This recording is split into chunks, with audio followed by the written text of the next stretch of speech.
चलिए जय हिंद दोस्तों। आज हम लोग स्टार्ट करने वाले हैं नंबर सिस्टम संख्या पद्धति, जो क्लास 9th और 10th के लिए बहुत ज़्यादा इम्पोर्टेंट है। और यहाँ से हम लोग जब ऑफलाइन क्लास कर रहे हैं उसमें देख रहे हैं 9th का थोड़ा सा जो सिलेबस है मैथ का वो बहुत ज़्यादा पीछे थोड़ा सा चल रहा है। इसलिए क्योंकि 9th में हम 3 दिन ही अभी क्लास ले रहे हैं और उसमें मेरे को पूरा मैथ भी ख़त्म करना है, पूरा साइंस ख़त्म करना है। तो थोड़ा सा यहाँ पे आपको ध्यान तो देना पड़ेगा।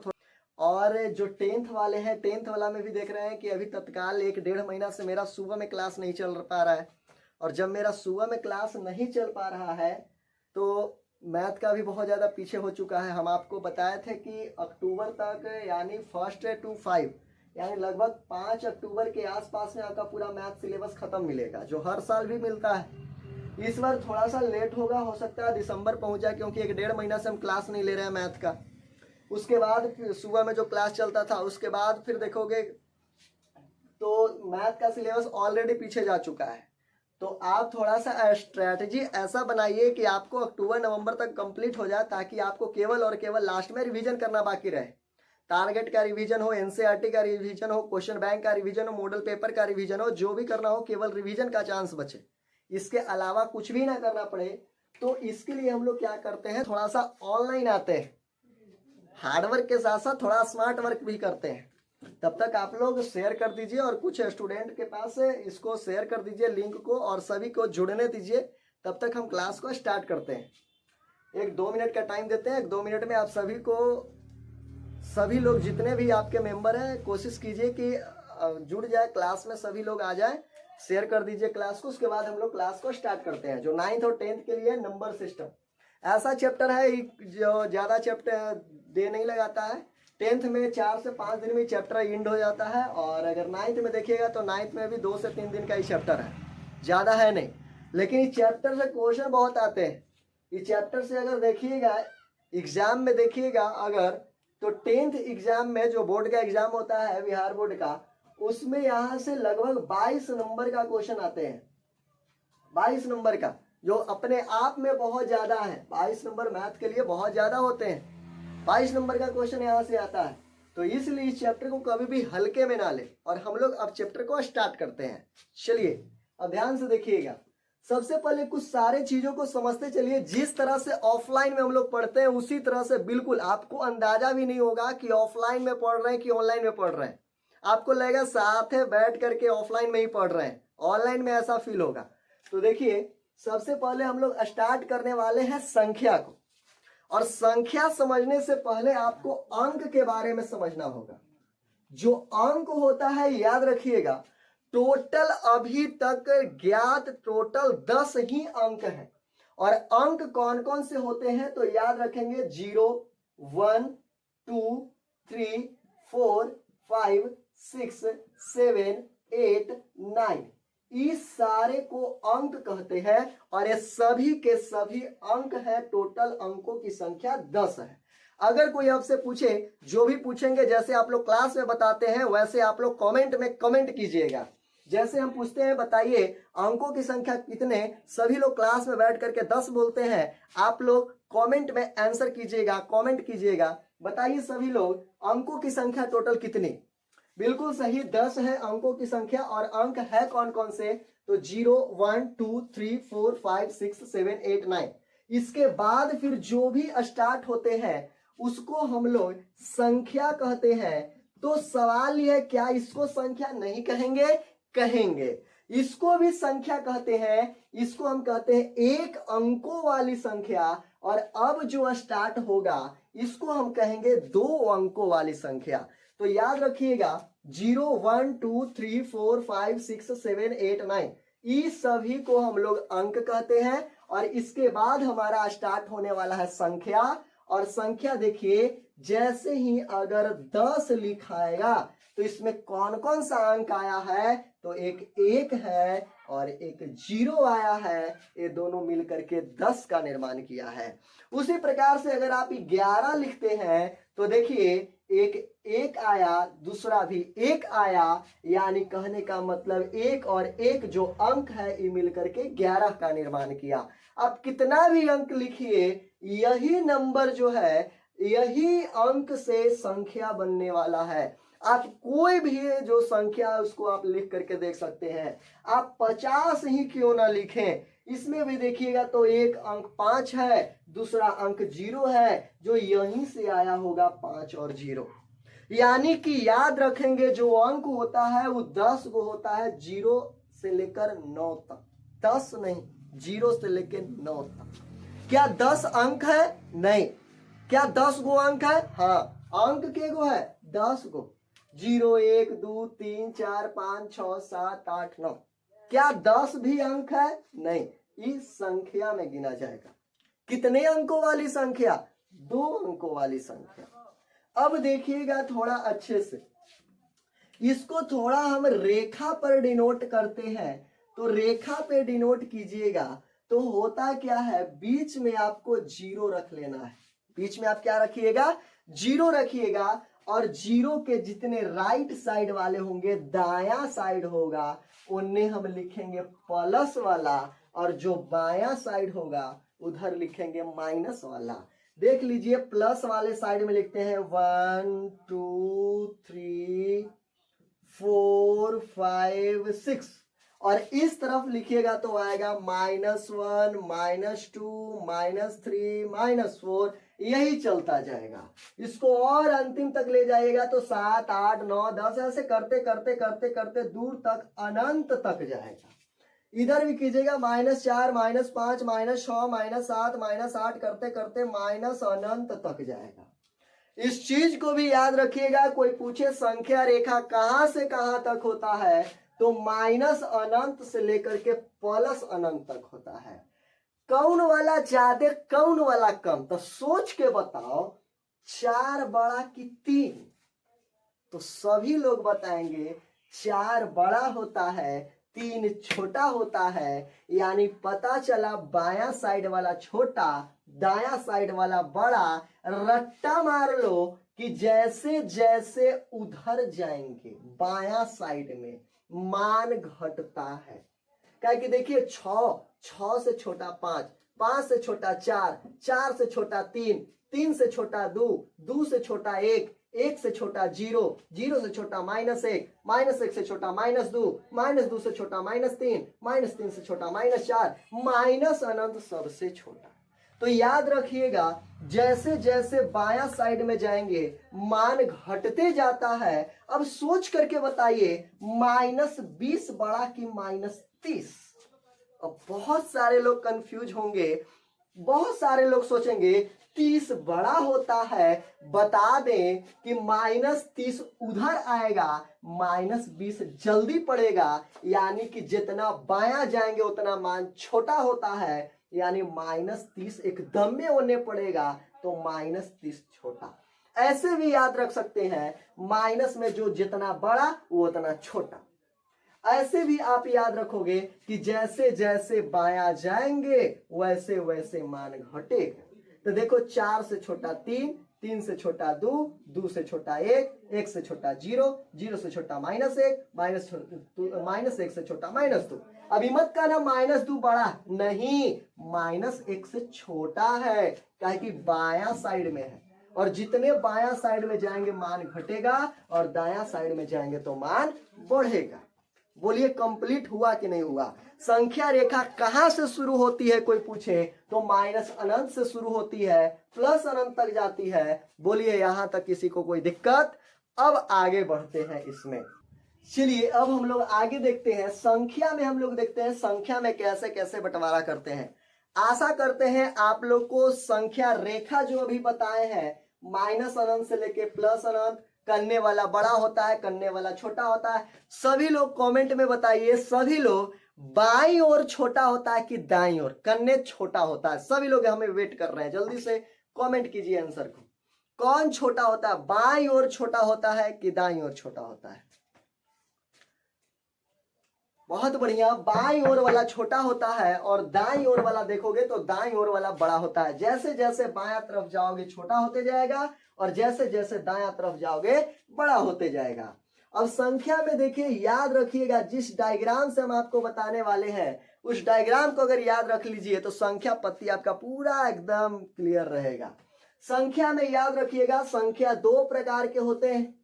पहला को हम लोग कहते हैं वास्तविक संख्या और दूसरा वाले को कहते हैं काल्पनिक संख्या। रियल नंबर इसको कहते हैं और इसको हम लोग कहते हैं इमेजिनरी नंबर। रियल नंबर और इमेजिनरी नंबर। वास्तविक संख्या को अगर देखोगे ध्यान से और काल्पनिक संख्या को रट्टा मार लीजिए, उस दुनिया की, इस दुनिया की सभी संख्या वास्तविक संख्या कहलाती है। यानी जितने भी संख्या हम लोग पढ़ेंगे वास्तविक संख्या होगा, तो काल्पनिक कहलाया है। रूट के अंदर कभी माइनस आ जाए, कभी भी रूट के अंदर माइनस आ जाए, कभी भी रूट के अंदर माइनस आ जाए, उस सब को काल्पनिक संख्या कहते हैं। और काल्पनिक संख्या के बारे में हम लोगों को नहीं पढ़ना है। यहाँ पर काल्पनिक संख्या इमेजिनरी नंबर के बारे में 11th क्लास में पढ़ना है और वहां पे आपको बताया जाएगा -4 को हम लोग लिख सकते हैं -1 गुने 4 और 4 का वर्गमूल 2 -1 का वर्गमूल वहां पे रटाया जाएगा कि आयोटा होता है तो इसका वर्गमूल 2 आयोटा। लेकिन उसी प्रकार से -16 का वर्गमूल तो लिखिएगा 16 और गुना -1 में तोड़ना बहुत जरूरी है। 16 का वर्गमूल 4 -1 का वर्गमूल आयोटा 4 आयोटा। लेकिन इसकी काल्पनिक संख्या के बारे में यहां नहीं पढ़ना है, फिर भी हम आपको थोड़ा थोड़ा बता दे रहे हैं। अच्छा सोच करके बताइए सब लोग, अगर -25 रहे तो वर्गमूल क्या होगा? छाप दो कमेंट में आंसर, बोलिए √(-25) इसका आंसर वर्गमूल क्या होगा? और इस सबसे पहले ही बताइए इसका वर्गमूल, उसके बाद अगला क्वेश्चन पूछते हैं। बहुत बढ़िया आंसर मिल रहा है। 25 को हम लिख सकते हैं 25 गुना -1, 25 का वर्गमूल 5 और -1 का वर्गमूल आयोटा, यानी सीधा आ जाएगा 5 आयोटा। अब सभी लोग बताइए, आंसर कमेंट कीजिए, √अंडर जो -25 लिखे थे ये क्या था? वास्तविक संख्या था कि काल्पनिक संख्या था? जल्दी से बताइएगा सब लोग, जल्दी से सब लोग बताइए कि रूट के अंदर जो -25 आया था ये वास्तविक संख्या था कि काल्पनिक संख्या? चलिए बहुत बढ़िया, काल्पनिक संख्या। अच्छा एक चीज आपको समझ में आ गया होगा कि रूट के अंदर कभी माइनस मिलेगा तो हम समझ जाएंगे कि वो काल्पनिक संख्या है। अच्छा बताइए क्या इसको भी काल्पनिक संख्या कहोगे?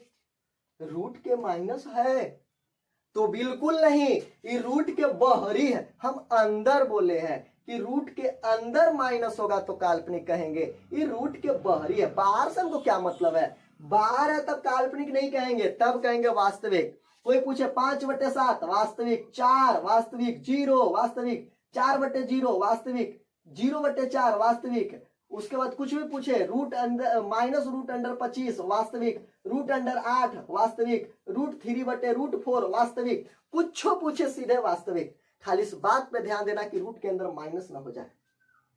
अगर कोई पूछ दे कि 2/-5 अब कहेंगे हो गया रूट के अंदर माइनस, तब तो काल्पनिक है। तो ये बताइए, हम आशा करते हैं आप लोगों को वास्तविक और काल्पनिक अच्छे से समझ में आया होगा। वास्तविक संख्या उसको कहते हैं जो दुनिया का हर एक संख्या जिसके बारे में हम पढ़ते हैं, और काल्पनिक संख्या उसको कहते हैं जब रूट के अंदर माइनस आ जाए। और जब भी रूट के अंदर माइनस आए उसको सीधा सा कह दोगे काल्पनिक संख्या है। अब देखते हैं आगे वास्तविक संख्या के बारे में पढ़ते हैं। वास्तविक संख्या के बारे में अगर देखिएगा ध्यान से, काल्पनिक संख्या हम आपको बता दिए रूट के अंदर माइनस, काल्पनिक संख्या कहोगे। वास्तविक संख्या में देखिए, वास्तविक संख्या में आप याद रखिएगा इस चीज को, वास्तविक संख्या 2 प्रकार के होते हैं। कितने प्रकार के? 2। काल्पनिक के बारे में नहीं पढ़ना है। वास्तविक संख्या 2 प्रकार के याद रखिएगा। एक का याद रखिएगा परिमेय और एक का याद रखिएगा अपरिमेय। वास्तविक संख्या कितने टाइप का याद रखोगे? 2 प्रकार का, एक परिमेय दूसरा अपरिमेय। परिमेय को इंग्लिश में हम नहीं कहते हैं रेशनल और इसको कहते हैं इररेशनल। याद रखिएगा वास्तविक संख्या 2 प्रकार के होते हैं, एक परिमेय दूसरा अपरिमेय, एक परिमेय दूसरा अपरिमेय, एक परिमेय दूसरा अपरिमेय। रट्टा मार लो, वास्तविक संख्या दो प्रकार का होता है, परिमेय, अपरिमेय, परिमेय, अपरिमेय। याद हुआ सभी को? बोलिए वास्तविक संख्या कितने प्रकार के, टाइप कीजिए जल्दी से कमेंट में सब लोग। वास्तविक संख्या कितने प्रकार के होते हैं? दो प्रकार के, एक परिमेय और एक अपरिमेय। अब परिमेय किसको कहते हैं? तो याद रखिएगा जो बटा के रूप में हो। कोई पूछे 4 बटा के रूप में है, तो हम बोलेगा हाँ है। काहे के कर नीचे कुछ ना था, एक है ना, तो बटा में हुआ कि नहीं हुआ? तो सीधे याद रखिएगा, क्या 8/5 बटा में है? तो ये तो साफ दिख रहा है, आंधरो देख के बता देगा कि हाँ है। तो याद रखिएगा कि जो परिमेय संख्या होता है वो बटा के रूप में होता है, जिसको हम P बटा Q कहते हैं। यानी जो बटा के रूप में हो उसको परिमेय कहेंगे। क्या अभी पूरा नहीं हुआ है? पहला केस बटा के रूप में होना चाहिए, कभी भी ना नीचे 0 नहीं होना चाहिए। इस बात को याद रखोगे, कभी भी अगर 0, जैसे 4/0 है, अगर नीचे 0 हो जाए तो उसका मान अनंत हो जाता है। इस बात को रट्टा मार लीजिए। ऊपर 0 है तब कोई दिक्कत नहीं है, उसका मान 0 होता है। लेकिन अगर कभी नीचे 0 हो जाए तो उसका मान अनंत हो जाता है। तो नीचे वाला तो 0 कभी होना ही नहीं चाहिए। कोई पूछे परिमेय संख्या क्या है, तो बोलना बटा के रूप में होना चाहिए। और नीचे वाला जो है ना वो कभी भी 0 नहीं होना चाहिए। अगर 0 हो गया तो वो अनंत हो जाएगा, बड़ा दिक्कत है। तो याद रखेंगे परिमेय संख्या किसको कहते हैं? जो P बटा Q के रूप में हो, नीचे वाला 0 ना हो, Q is not equal to 0। और याद रखिएगा कि ऊपरे वाला और नीचे वाला, यानी P और Q, ऊपरे वाला और नीचे वाला, ये दोनों पूर्णांक होना चाहिए। अब हाई क्या पारल है हो, तो ये करा हमने बिलोंग्स टू कहते हैं। कुछ कहते हैं बिलोंग्स टू। बिलोंग्स टू का मतलब होता है कि P और Q दोनों पूर्णांक है। P और Q दोनों पूर्णांक है। हाई पूर्णांक का होता है। बिलोंग्स टू का मतलब दोनों है। क्या है भाई? पूर्णांक। अभी पूर्णांक क्या होता है? तो याद रखिएगा पूर्ण प्लस अंक से मिल करके पूर्णांक बना है। यानी पूरा पूरा अंक होना चाहिए। कोई पूछे पूर्णांक क्या होता है, तो बोलना पूरे पूरे अंक को पूर्णांक कहते हैं। क्या 4 पूर्णांक है? हाँ है, पूरा पूरा है। कोई पूछे 4/3 पूर्णांक है, हम बोलेंगे नहीं है। इसको भागा दोगे ना तो पॉइंट में आएगा, 1.33 आएगा। तो पूरे पूरे जब आता है तो उसको पूर्णांक कहते हैं, और जब पूरे पूरे नहीं आता तो उसको पूर्णांक नहीं कहते हैं। कोई पूछे कि √3 पूर्णांक है, हम बोलेंगे नहीं है। इसको पॉइंट में तोड़ोगे तो 1.73 आएगा। कोई बोलेगा √4 पूर्णांक है, हम बोलेंगे है। एक पूरे पूरे 2 आएगा √4 का वर्गमूल। तो जिसका पूरे पूरे अंक आता उसी को पूर्णांक कहते हैं। तो रट्टा मार लीजिए एकदम पूरे तरीके से कि परिमेय किसको कहेंगे? बटा में होना चाहिए, नीचे वाला 0 नहीं होना चाहिए, और दोनों के दोनों पूर्णांक होना चाहिए। यानी कि P बटा Q के रूप में हो, जहां Q is not equal to 0 हो और P एंड Q दोनों पूर्णांक हो, उसको हम लोग परिमेय कहते हैं। जैसे 4/5 को देखोगे, देखो बटा के रूप में है कि नहीं, पहले ये बताओ सब लोग। बिल्कुल है, यानी P बटा में Q में है, बटा में है। क्या नीचे वाला 0 है? नहीं है, नीचे वाला 5 है, तो ये वाला भी नियम पालन कर लिया। क्या दोनों के दोनों पूर्णांक है? बिल्कुल है। 4 भी पूरा पूरा अंक है, 5 भी पूरा पूरा अंक है। तो ऊपरलो के देखो, ये ऊपरे देखोगे तो नीचे वाला मत देखना ना रे ना, एक बार में एक के नजरिया मारना है। अगर ऊपरे वाला देखोगे तो 4 भी देखो पूरा अंक है, और नीचे वाला देखोगे तो देखो 5 भी पूरा अंक है ना। कि दोनों देख रहे हो 4/5, ऐसे देखोगे तो हरा जाओगे। 2 नजर एक बार में नहीं होना चाहिए। अगर 2 नजर एक बार में है तो फिर बहुत दिक्कत है बाबू। तो 4/5 अगर है तो यहाँ पे देखिए, एक बार ऊपरे देखोगे तो नीचे गायब कर दोगे, और नीचे देखोगे तो ऊपरे गायब। अब बता 4 पूर्णांक है कि नहीं? बिल्कुल है। 5 पूर्णांक है कि नहीं? बिल्कुल है। यानी से पता चलता है कि 4/5 जो है, 4 और 5 दोनों पूर्णांक में है। रूट 8 पूर्णांक है क्या? कोई पूछे परिमेय है क्या? बोलेंगे नहीं है। काहे नहीं है परिमेय? तो रूट 8 और बटा 1 बटा में है, हाँ है, नियम पालन है। तो क्या नीचे 0 है? नहीं, अभी भी नियम पालन है। क्या दोनों पूर्णांक है ऊपरे नीचे? नहीं, रूट 8 वाला पूर्णांक है। याद रखिएगा, सिंपल सा ट्रिक बता रहे हैं, जिसका वर्गमूल निकल जाए परिमेय, जेकर वर्गमूल ना निकले अपरिमेय। बता, रूट 16 वर्गमूल निकल जाएगा परिमेय, रूट 12 नहीं निकलेगा अपरिमेय। सीधा सा आंसर है। जेकर वर्गमूल निकल जाएगा उसको परिमेय कहेंगे, और जेकर वर्गमूल नहीं निकलेगा उसको अपरिमेय कहेंगे। बोलिए, यहां तक किसी को कोई दिक्कत? आगे बढ़ा जाए तो ये बताइए हम क्या समझे? परिमेय समझ में आया कि नहीं समझ में आया? अपरिमेय किसको कहते हैं? तो ई भी आपका बटा में ही रहता है, पी बटा क्यू, ई भी बटा में रहेगा। और नीचे वाला तो 0 नहीं होना चाहिए, नीचे वाला नहीं होना चाहिए 0, ऊपर वाला हो जाए कौनो दिक्कत ना, नीचे वाला होगा आंसर अनंत आ जाएगा। तो याद रखेंगे, P बटा Q के रूप में हो। परिमेय किसको कहते हैं? वैसी संख्या जो बटा के रूप में हो, नीचे वाला 0 नहीं होना चाहिए, और साथ में ये दोनों पूर्णांक हो जाए तो परिमेय पूर्णांक नहीं होना चाहिए। याद कीजिए, ऐसे बराबर कहते हैं, अब बराबर नहीं होता इसे काट देते हैं। सेम टू यू, यहां पर ही बिलोंग्स टू, और नहीं होता काट देते हैं। तो याद रखोगे इस चीज को, अपरिमेय किसको कहते हैं? जो P बटा Q के रूप में हो, नीचे वाला कभी 0 ना हो, और ऊपरे और नीचे दोनों एक पूर्णांक नहीं होना चाहिए, उसको हमने अपरिमेय कहते हैं। जैसे शॉर्टकट याद रखिएगा, जिसका वर्गमूल नहीं निकलता उसको अपरिमेय कहते हैं, जेकर वर्गमूल निकल जाता उसको परिमेय कहते हैं। रूट 8 नहीं निकलेगा अपरिमेय। अच्छा, एक बात बताइएगा, आप लोग सभी लोग बताइएगा, अगर क्वेश्चन है यहाँ पर रूट 125 बटा रूट 5, रूट 125 बटा रूट 5, क्या इसको परिमेय कहोगे कि अपरिमेय कहोगे? ध्यान से सभी लोग बताइएगा, एकदम बढ़िया से एकदम बनाइए। रूट 125 बटे 5 है, क्या इसको कहेंगे परिमेय या अपरिमेय? क्या इसका रूट निकालना पॉसिबल है या नहीं पॉसिबल है? बहुत सारे लोग देख करके बताएंगे नहीं पॉसिबल है, 125 का वर्गमूल नहीं निकलता है और 5 का भी नहीं निकलता है। लेकिन इसको थोड़ा सा नजरिया अच्छे से मारिए, दोनों का रूट है, रूट छीन के एक के साथ रूट दे दीजिए। अब 125 अब बट्टा में आ गया 5, बट्टा में आ गया 5। अब देखो काट के, काटोगे तो 25 25 125, रूट अंडर 25 आया। क्या अब वर्गमूल नहीं निकलेगा? निकलेगा। तो अब परिमेय कहोगे कि अपरिमेय? परिमेय। कभी भी सवाल आए तुरंत आंसर नहीं बताना है, उसके बारे में पहले विचार करना है कि कहीं कट तो नहीं ना रहा है। अगर कभी कट रहा है तो समझ जाइएगा कि फंसाने के लिए क्वेश्चन दिया है।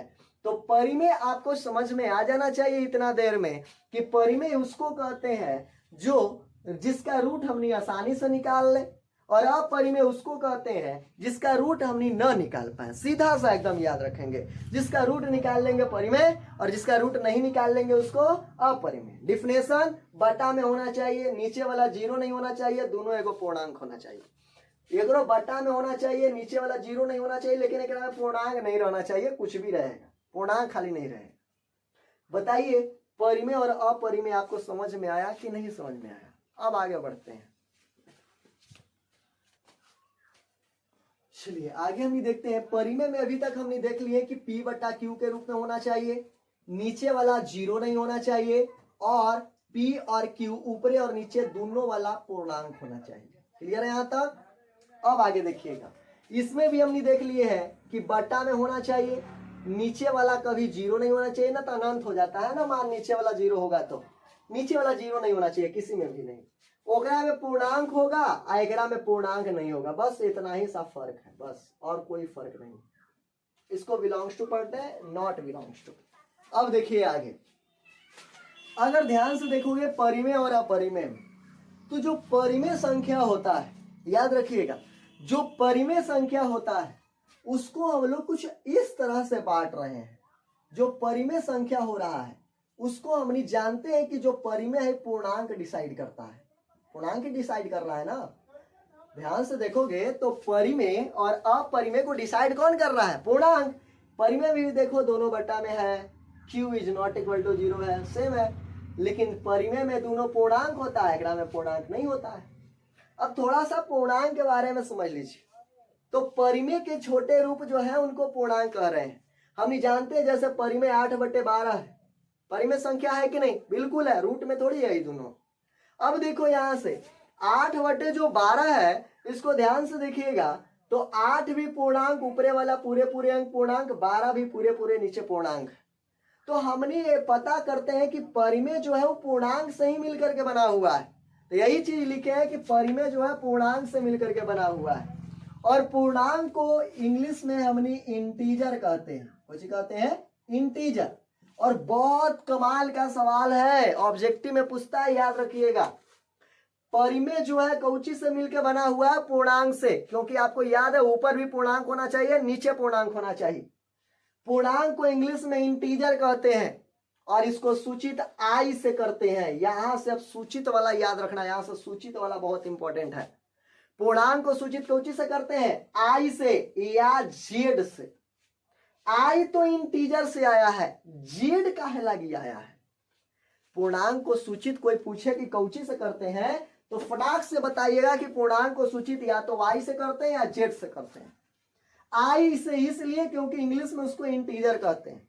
जेड से क्यों करते हैं भाई? तो जेड से इसलिए क्योंकि पूर्णांक को ग्रीक शब्द में, जैसे ग्रीक जैसे हमने के मगही भाषा है, वैसे ग्रीक शब्द में पूर्णांक को जेफलेना कहा जाता है।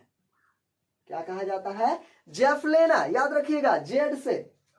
पूर्णांक को ग्रीक शब्द में जेफलेना कहा जाता है, इसलिए पूर्णांक को जेड से भी सूचित करते हैं। तो आप सबको याद होना चाहिए कि पूर्णांक को इंग्लिश में इंटीजर कहते हैं और ग्रीक शब्द में जेफलेना कहते हैं। तो याद रखिएगा, पूर्णांक को सूचित आई से भी करते हैं और जेड से भी करते हैं। पूर्णांक कौन कौन है भाई? तो पूरा पूरा अंक को ही तो पूर्णांक कहते हैं। पूरा पूरा अंक माइनस अनंत डॉट डॉट डॉट -5 -4 -3 -2 -1 0 1 2 3 4 5 ऐसे करते करते अनंत तक जाएगा। और इधर देखो 0 से -1 -2 -3 -4 -5 -6 -7 -8 -9 करते करते करते करते माइनस अनंत तक जाएगा। यानी कि पूर्णांक कोई पूछे कहां से कहां तक, तो बोलना माइनस अनंत से लेके प्लस अनंत तक। और जैसे जैसे उनने जाएंगे वैसे वैसे मान घटेगा, और जैसे जैसे इनने जाएंगे वैसे वैसे मान बढ़ेगा। यानी पूर्णांक जो है माइनस अनंत से लेकर के कहां तक होता है? प्लस अनंत तक होता है। अब आगे देखिएगा, ये तो हमको पता चल गया कि जो पूर्णांक होता है उसको सूचित आई से करते हैं या जेड से करते हैं। माइनस अनंत से लेकर के प्लस अनंत तक आएगा, बीच में 0 1 2 3 4 डॉट डॉट डॉट आगे तक ये -1 -2 -3 -4 डॉट डॉट डॉट आगे माइनस अनंत, ऐसे ही चलते जाएगा। जेफलेना वर्ड होता है जिसके कारण पूर्णांक को सूचित जेड से करते हैं या इंटीजर के कारण आई से करते हैं। पूर्णांक याद रखेंगे, पूर्णांक दो टाइप के होते हैं। कितने टाइप के? दो टाइप के। एक होता है ऋणात्मक पूर्णांक। ऋणात्मक पूर्णांक दो प्रकार के होते हैं, एक होता है ऋणात्मक पूर्णांक और एक होता है धनात्मक पूर्णांक। याद रखोगे, पूर्णांक दो प्रकार के होता है, एक होता है ऋणात्मक पूर्णांक और एक होता है धनात्मक पूर्णांक। ऋणात्मक पूर्णांक किसको कहते हैं और धनात्मक पूर्णांक किसको कहते हैं? तो याद रखिएगा, वैसा पूर्णांक जो माइनस में रहे ओकरा ऋणात्मक पूर्णांक कहते हैं। जैसे माइनस अनंत डॉट डॉट डॉट, यानी -1 सबसे बड़ा कौन होगा? -1। छोटा -2 -3 -4 -5 ऐसे करते करते डॉट डॉट डॉट करते करते माइनस अनंत तक जाएगा। सबसे छोटा कौन है भाई? माइनस अनंत, काहे कि बायां साइड वाला सबसे छोटा होता है। सबसे बड़ा कौन है भाई? -1, ओकरा से छोटा -2, ओकरा से छोटा -3, सबसे छोटा माइनस अनंत, सबसे बड़ा -1। याद हुआ? ऋणात्मक पूर्णांक किसको कहेंगे? वैसा पूर्णांक जो माइनस में होता हो उसको ऋणात्मक पूर्णांक कहेंगे। क्या जीरो को कहेंगे ऋणात्मक पूर्णांक? ना रे ना, यानी जीरो माइनस में थोड़ी है, तो इसको कहते हैं ऋणात्मक पूर्णांक। नेगेटिव इंटीजर, इंग्लिश में इसको क्या कहोगे, नेगेटिव इंटीजर या नेगेटिव जेफलेना, और इसको सूचित करते हैं आई से या जेड से, सबको पता है। पूर्णांक को सूचित कौची से, आई से या फिर जेड से, और इसके ऊपर ऋणात्मक है ना तो खाली माइनस लगा देते हैं। कोई पूछे ऋणात्मक पूर्णांक को सूचित कौची से, तो या तो माइनस आई या तो minus Z, sorry I minus या जेड माइनस से। बोलिए यहां तक किसी को कोई दिक्कत?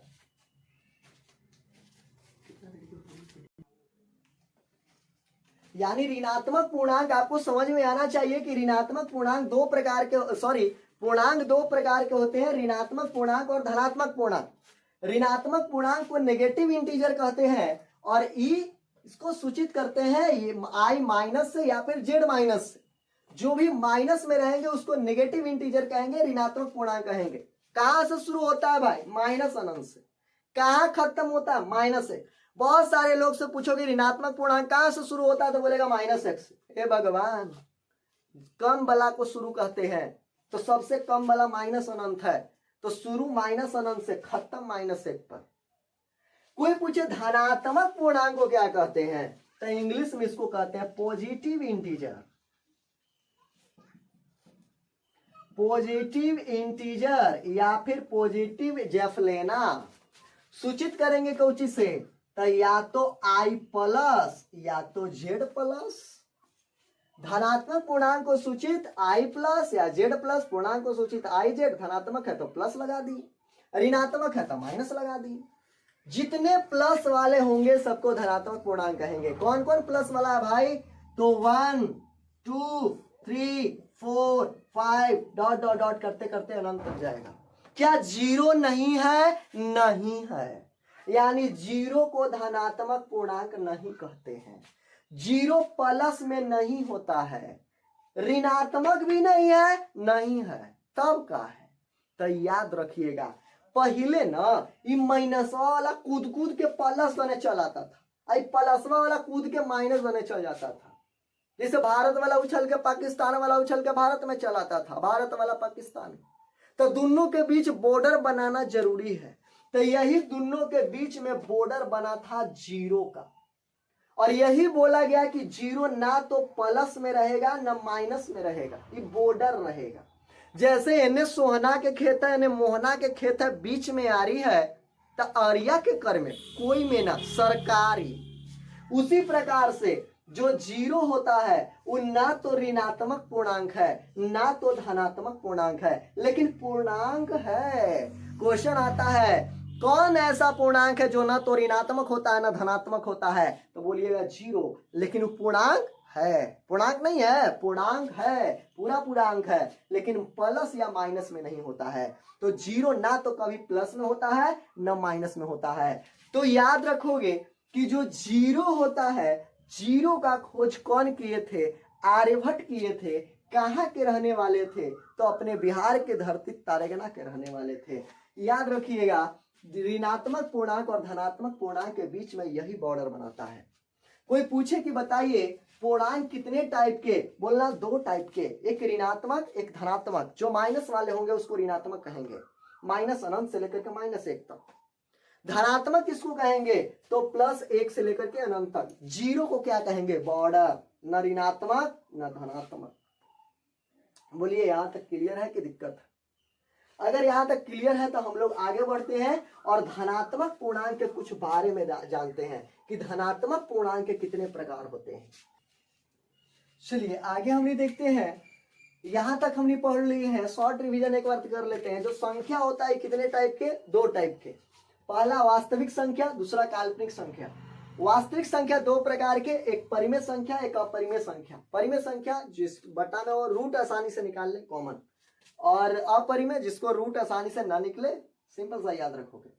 परिमेय संख्या कौची से मिलकर बनल है भाई, पूर्णांक से। कहा कि ऊपर भी पूर्णांक होना चाहिए, नीचे भी पूर्णांक होना चाहिए।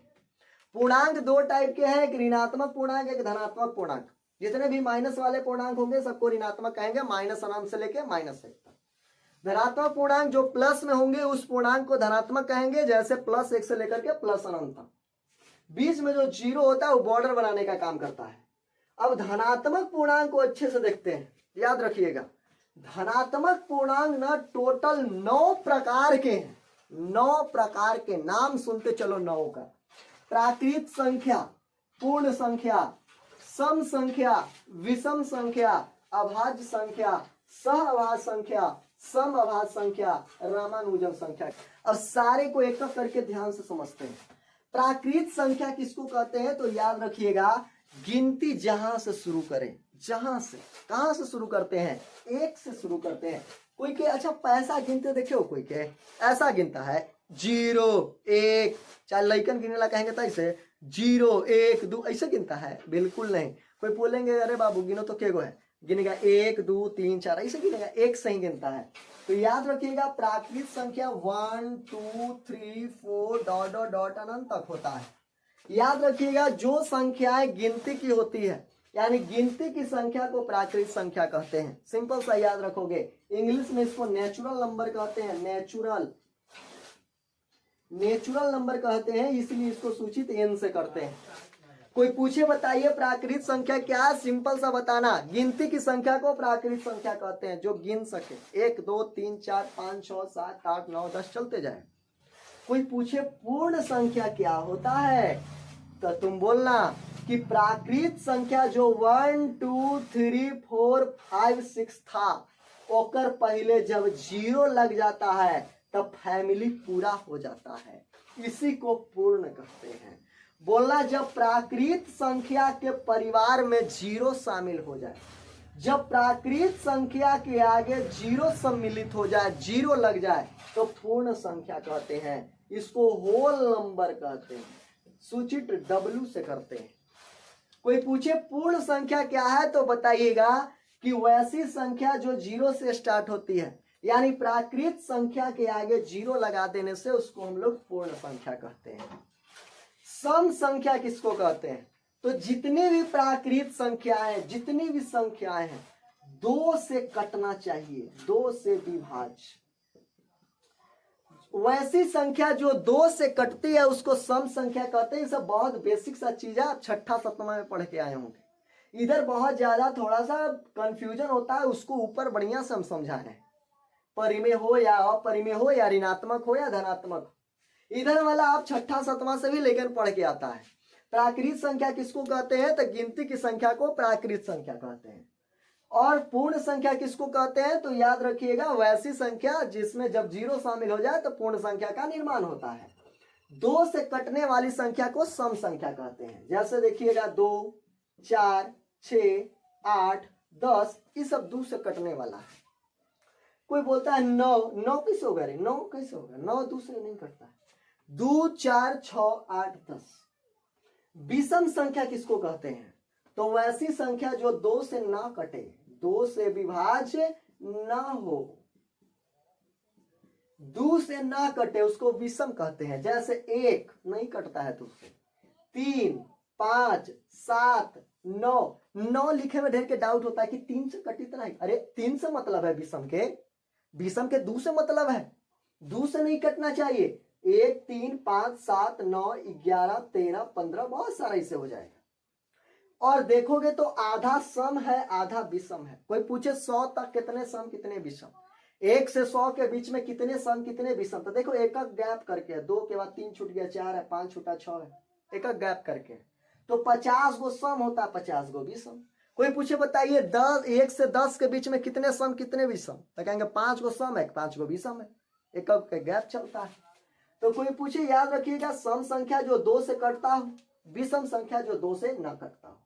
ये सब आप बचपन में पढ़ के आए होंगे। यहां से नया नया चीज आपको देखने को मिलेगा और बढ़िया से सुनिएगा। अभाज्य संख्या किसको कहते हैं तो वैसी संख्या जो केवल खुद से कटे। खुद से तो इस दुनिया की सारी संख्याएं कटती है, 11 खुद से ही कटेगा, खुद से कटता है 11। अब बता दुनिया का कोई भी संख्या ले लो, 12 तो 12 से तो कटवे करेगा, 13 से कटेगा ही, 14 से कटेगा ही, 15 से कटेगा ही। तो इस दुनिया की जितनी भी संख्या है खुद से तो कटता ही है, और 1 से भी सब कटता है। एक ऐसा है जो सबको काट देता है, 1 से 1 का पहाड़ा में कौची ना आता है, सब कुछ आता है। यानी कि कहने का मतलब है अभाज्य संख्या याद रखिएगा 1 से सब कोई कटेगा, और खुद से कटवे करेगा, उसको छोड़ करके किसी से नहीं कटना चाहिए। यानी दुनिया की कोई भी संख्या किसी से ना कटे, खुद से तो कटेगा ही और एक से कटे, ये दोनों के छोड़ के किसी से ना कटे, उसको अभाज्य कहते हैं। चूंकि एक का इसमें लॉजिक है कि एक से कटे खुद से ना कटे, तो एक को हम लोग नहीं गिनते हैं। दू को देखिए, दू जो है खुद से कटेगा, दू से, दू दुए से कटेगा खुद से, और एक से कटता है। एक बार एक से कटेगा, एक से एक का पहाड़ा में आता है ना दू, एक बार एक से कटेगा और एक बार खुद दू से कटेगा, और किसी से नहीं कटता है। और किसी से दू कटेगा क्या? नहीं कटता है, तो दू को हम अभाज्य संख्या कहते हैं। तीन उसी प्रकार का है, किसी से नहीं कटता है। चार नहीं रे, चार खुद से तो कटेगा ही, एक से तो कटेगा ही, और दू से भी कट जाता है, दूसरा से नहीं ना कटना चाहिए। चार नहीं होगा, पांच होगा, सात होगा, नौ नहीं, नौ भी नहीं होगा, काहे कि नौ को देखोगे तो एक से तो सब कटता है, नौ भी कट रहा है, नौ से भी कटेगा काहे कि खुद से तो सब कटता है, और इसके अलावा तीन से भी कट रहा है ना, किसी से कटना नहीं चाहिए, तीन से ही कट रहा है, किसी से नहीं कटना चाहिए, तो नौ नहीं होगा, 10 भी नहीं होगा, दो से भी कटता, पांच से भी कटता है, 11, 13, 15 भी नहीं होगा, तीन से कटता, पांच से कटता, 17, 19, 21 नहीं होगा, तीन से 7 से कटता है, 23। ऐसे कर करके टोटल होगा अभाज्य संख्या। अभाज्य संख्या उसको कहते हैं जो किसी से ना कटे, उसको अभाज्य संख्या कहते हैं। और याद रखिएगा 1 से 100 के बीच में टोटल 25 गो अभाज्य संख्या है। केगो 25 गो, बहुत बार पूछा है 1 से 100 के बीच में कितना अभाज्य संख्या है? 25 गो। सम के गो 50 गो, सम 50 गो विषम। अभाज्य कोई पूछे तो 25 को, किसी से नहीं कटने वाले को अभाज्य कहते हैं, कोई से नहीं कटना चाहिए। और एक और छूट गया यहाँ पे, भाज्य संख्या। देखिए एक और भाज्य संख्या छूट गया।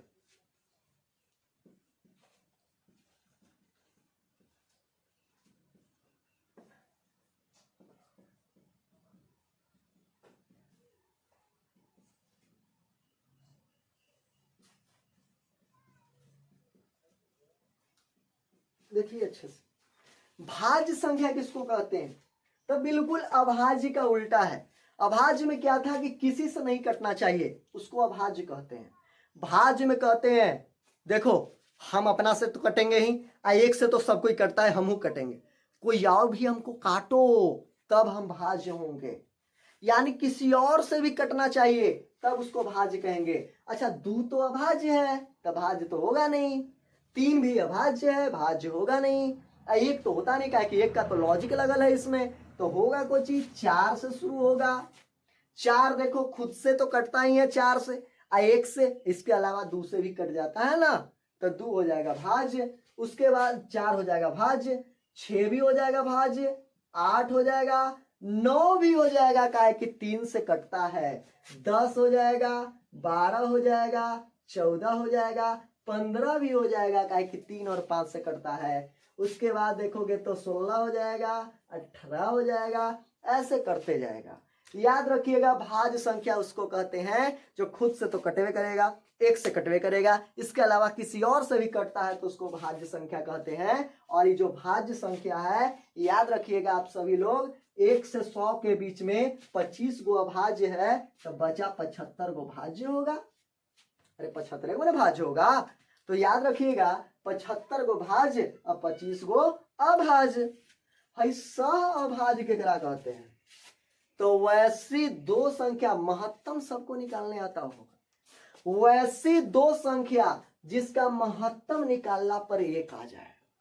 जैसे 4 और 5 का आप महत्तम निकाल के देखिए, मसा आता होगा निकालने, 4 और 5 का मसा निकालिएगा, 4 से एक बार में कटा 4, एक बचा, उतरेगा ऊपरे से 4, 4 बार में कट गया, केकरा से कटा? एक से, तो एकरे ना महत्तम कहते हैं।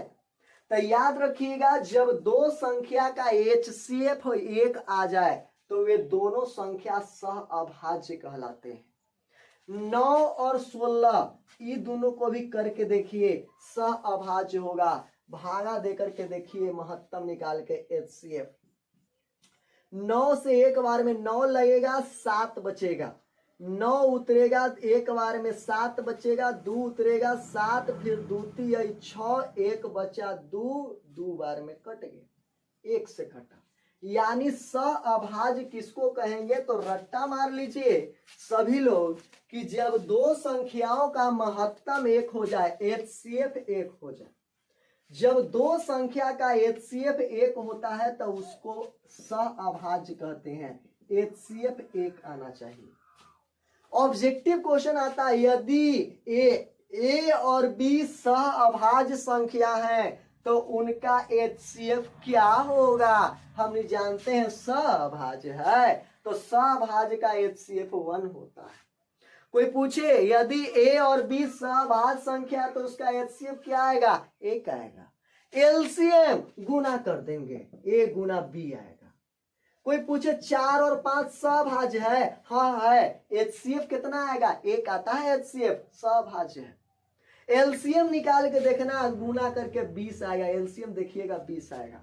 16 और 9 का भी देखिए, HCF 1 आएगा, LCM जब निकालिएगा 144 आएगा। तो याद रखिएगा कि सहअभाज्य संख्या किसको कहते हैं? जिसका HCF 1 होता है उसको सहअभाज्य कहते हैं। जैसे 4 और 5, 9 और 16, ऐसे बहुत सारे हो जाएंगे।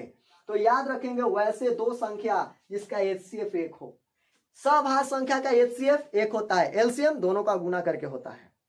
यदि A और B सहअभाज्य संख्या, यदि M और N सहअभाज्य संख्या है तो HCF हमेशा 1 होगा। LCM हमेशा अगर बोले तो M गुना N होगा, ताकि दोनों को गुना करके। तो ये बताइए सहअभाज्य आपको समझ में आया कि नहीं आया? आशा करते हैं सहअभाज्य समझ में आ गया होगा। यानी कि दो संख्याओं का HCF 1 होता है तो उसको सहअभाज्य कहते हैं। समअभाज्य और रामानुजन दो बच्चल है, इसको कर लेते हैं, 2 मिनट का खेल है, जल्दी से देखिएगा।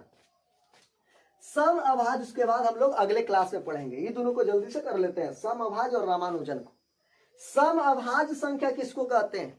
तो वैसी संख्या जो सम संख्या भी हो और अभाज्य संख्या भी हो, यानी 2 से कटे और कोई और से ना कटे।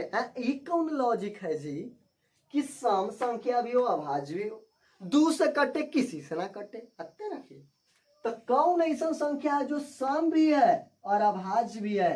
तो देखो अभाज्य में भी 2 है, सम संख्या में भी 2 है।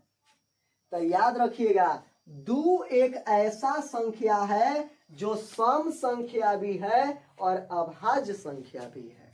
तो कोई पूछे सम अभाज्य संख्या, इस दुनिया में सम अभाज्य संख्या एक गो है, कौन है भाई? तो 2 है। तो याद रखिएगा सम अभाज्य संख्या किसको कहते हैं? वैसी संख्या जो सम संख्या भी हो अभाज्य संख्या भी हो, उसको सम अभाज्य संख्या कहते हैं। बोलिए समझ में आया कि नहीं समझ में आया? आ गया समझ में? अब देखिए तो सम अभाज्य संख्या वैसी संख्या जो सम संख्या भी हो और अभाज्य संख्या भी हो, उसको सम अभाज्य संख्या कहते हैं। रामानुजन संख्या किसको कहते हैं?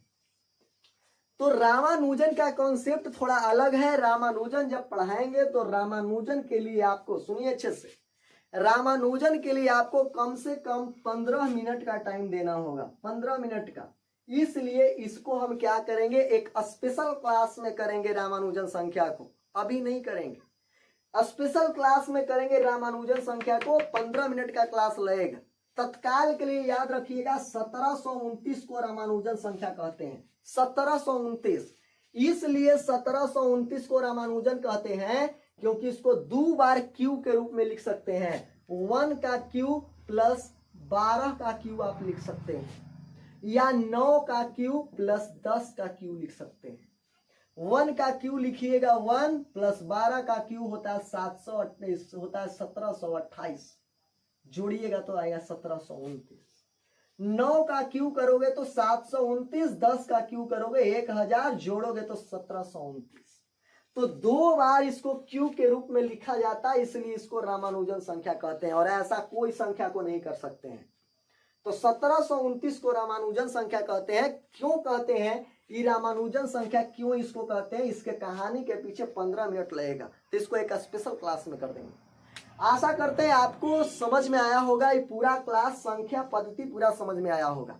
तो संख्या पत्ती का ही पार्ट 1 था, उसके बाद पार्ट 2 भी बहुत जल्दी आएगा, और उसके बाद रामानुजन संख्या का 15 मिनट का एक स्पेशल क्लास आएगा।